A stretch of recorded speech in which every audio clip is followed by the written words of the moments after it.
আসসালামু আলাইকুম সম্মানিত ভিউয়ার, যে অঙ্কটি আমরা নিয়েছি অঙ্কটি ভেরি ইম্পর্টেন্ট। এখানে বলা হয়েছে 5 যোগ 8 যোগ 11 যোগ 14 যোগ ডট ডট ডট, তারপর বলা আছে ধারাটির কততম পদ 302। আমরা যেটা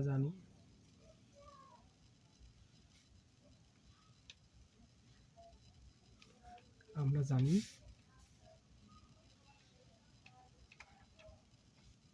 প্রথম পদ a সমান কত, প্রথম পদ a সমান দেওয়া আছে কত 5।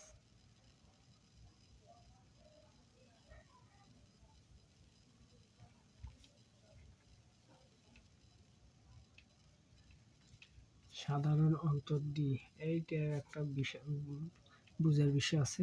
সাধারণ অন্তরটা কি?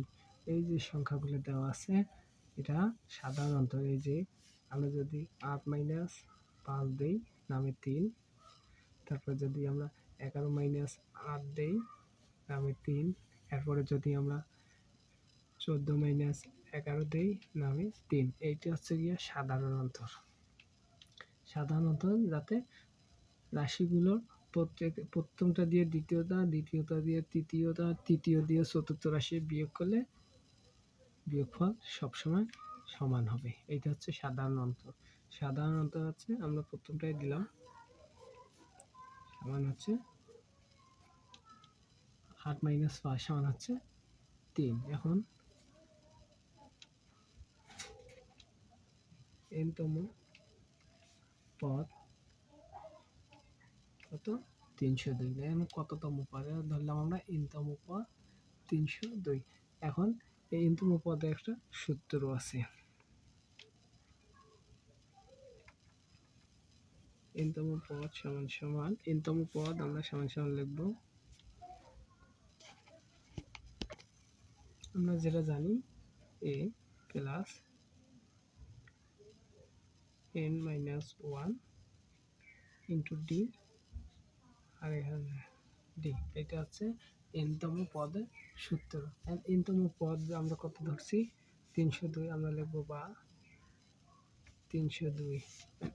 প্রথম পদ আছে আমগো কত, প্রথম পদ হচ্ছে আমগো 5 যোগ, আমরা n এর কোনো মান নাই, n এর কোনো মান নাই, n থাকলো আর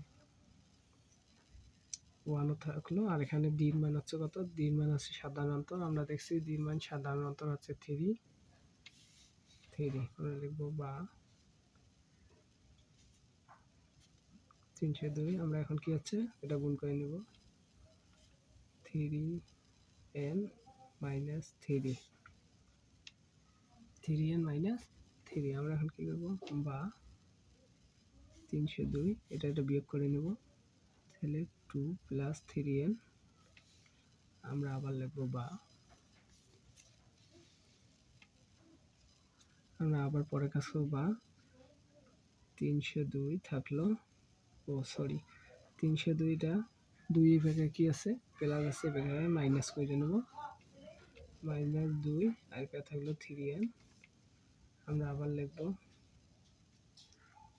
বা, এটা বিয়োগ করব, তাহলে 302 থেকে 2 বিয়োগ করলে হচ্ছে 300 সমান 3n। আমরা এখন লিখব বা n সমান যেহেতু এটা n এর সাথে গুণ আকারে আছে, এর পাশে কি হবে ভাগ হয়ে যাবে।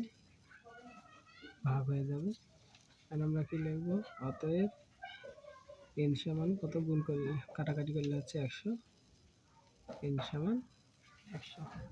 আমাকে প্রশ্নে বলা হয়েছে ধারাটি কততম পদ 302। আমরা ধরছি n-তম পদ 302। 302 যদি হয় n সম পদ, তাহলে আমরা n সম পদ কত পেলাম 100, এটাই আমাদের অ্যান্সার।